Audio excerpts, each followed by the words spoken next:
Trajedya penaberên Sûrî berdewam dike. Mehek berê di 23 û 24 Tebexê de hejmarek zêdeya ji penaberên Sûrî pêk tê dixwazin derbasî Yunanistanê bibin. Penaberên ku bi agahdariya leşkerên Tirkiye derbasî Rexê Yunanistanê dibin, ji aliyê hêzên ewlehiya Sînor yên Yunanistanê ve têne girtin. Piştî nasnameyên wan tên desteserkirin, îşkence li wan tê kirin, tevlî kincên wan û hemû eşyayên wan yên qîmet jî ji wan tên standin, ji aliyê hêzên Yunanî ve careke din biriya botan li Tirkiye têne vegerandin.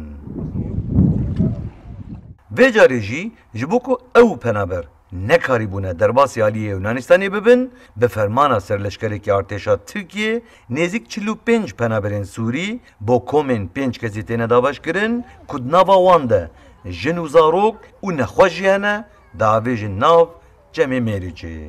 Yên ku karîn bi sewbeliyê xwe digihînin wî aliyê avê. Lê yên sewbeliyê nizanin jî di nava Cemê Mêrîçê de ku kûrahiya wê 2 metro zêdetir e winda dibin. Di vê bûyerê de du penaberên Sûrî windan e. Muhammed El-Ali û Muhammed İsmail.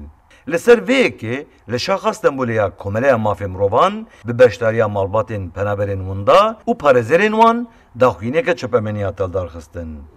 Sistematik hale gelmiş bir ölümler silsilesi söz konusu. Seroka şaxa Stenbolê ya Komeleya Mafê Mirovan Gulseren Yolerî, parêzerên endamên Komeleya Azadiya ji bo hiqûqê Vedat Çartekin û Ahmed Baran Çelîk û endamê Encumena Platforma Penaberan Taha Elgazî beşdarî di daxwîniya çepemenê de kirin. Komelê malbat û parêzeran bang li rêdaran kirin da ku penaberên winda bêne dîtin û kesên sujdar jî bêne siza kirin.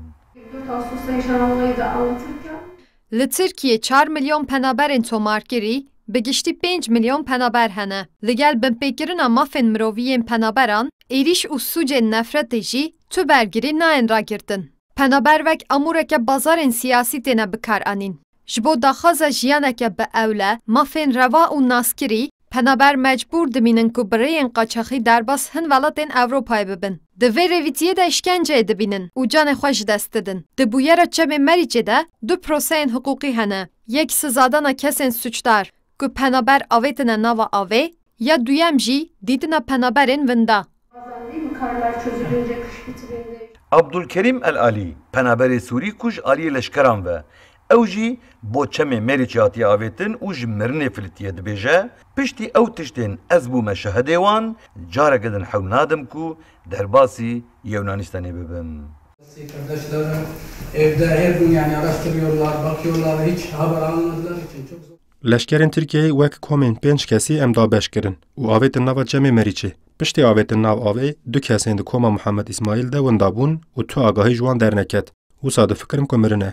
Di zûtirîn katê de em dixwazin kesên winda bêne dîtin û yên ji vê bûyerê jî berpirsyarin bêne sizadan. Bize yardım etti, bizimle durdu avukatlar, bir arkadaş. Ali Ahmed İsmail bavê penaberê winda Muhammed İsmailê 29 salî ku ji Helebê lê xistiye û hatiye heta Edirneyê jî dibêje.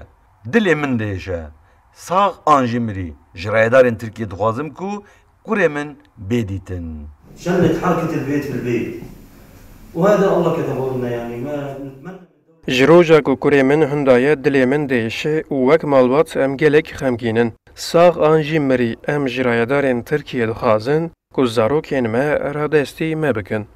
وشكرا لكم. Parêzerê Komeleya Azadiya ji bo hiqûqê Vedat Çartekin jî didezanîn ev bûyera Cemê Mêrîçê ku penaber avêtine bûyereke gelekî dilsoj e. Piştî ew bi mexdûrên bûyerê re axivîne doz vekirine û jêpirsîna wan jî dom dike. Olayın failleri aydınlatılabilecek durumda. Xebata me ya li ser penaberên winda berdewam dike. Di hevdîtinên me de afadê ragihand heta destûreke fermî neyê dayîn, ew nikarin lêgerînê bidin destpêkirin. Li ser vê yekê me serî li rayedarên leşkerî yên Edirneyê xist û ji wir jî berê me dan parêzgariyê. Lê niha her tişt li vir xitimiye. Em dixwazin xebata lêgerîna penaberên winda bê destpêkirin. Heta dawiyê em ê proseya darazê berdewam bikin da ku kesên sujdar bêne sizadan. Orada da yine Parêzerê din yê doza penaberên winda Ahmed Baran Çelîk jî diyar dike Jibili sînorê Edirnê li sînorê Sûriyê jî bobelatên mezin pêktin.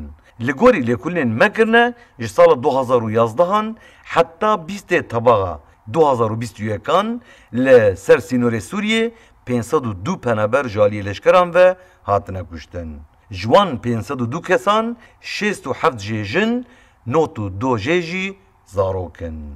Ji bilî vê 742 bûyerên birîndarkirinê jî pêk hatine. Ev binpêkirинên mafê mirovî bi rêbazeke pergalîtên meşandin. Li ser sînorê Edirneyê jî bûyerên mirinê di asteyeke mezin de pêktin.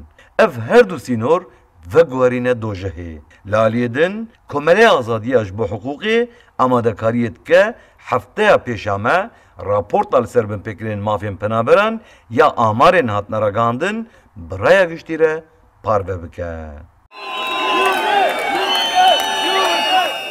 Azat Altun, Kurdistan 24, İstanbul.